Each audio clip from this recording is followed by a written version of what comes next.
সারা বিশ্বে রমজান আসলে নিত্য প্রয়োজনীয় জিনিসের দাম কমে আর আমাদের দেশে বাড়ে।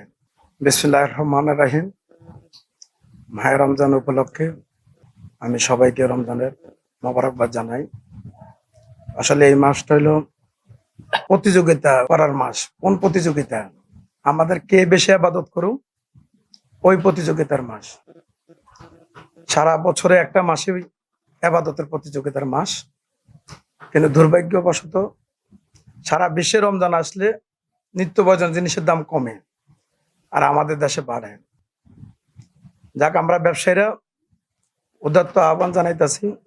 আমরা বলছি আগো যে রমজানে কিভাবে নিত্য প্রয়োজনীয় জিনিসের দাম কম রাখা যায়, আমরা সেই চেষ্টা চালাইতেছি।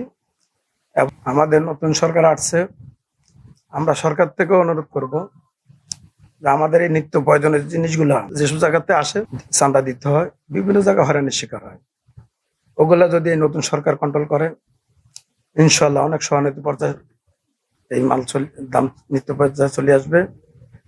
এবং এই সরকারও, আমাদের প্রধানমন্ত্রী কালকে জাতির উদ্দেশ্যে যে ভাষণ দিয়েছে, নিত্য প্রয়োজনীয় জিনিস কিভাবে কন্ট্রোল করা যায়, চাঁদাবাজ কিভাবে কন্ট্রোল করা যায়, ওনার বক্তব্য আমরা ব্যবসায়ীরা সাধুবাদ জানাই।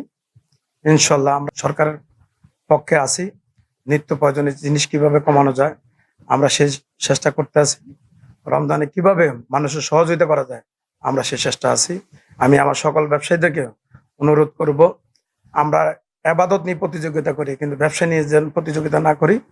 আমরা এই রমজান মাসে অন্তত কম ইনকাম করে আমরা মানুষকে যেন সহযোগিতা করতে পারি, নিত্য প্রয়োজনীয় জিনিস যেন কন্ট্রোলে রাখতে পারি।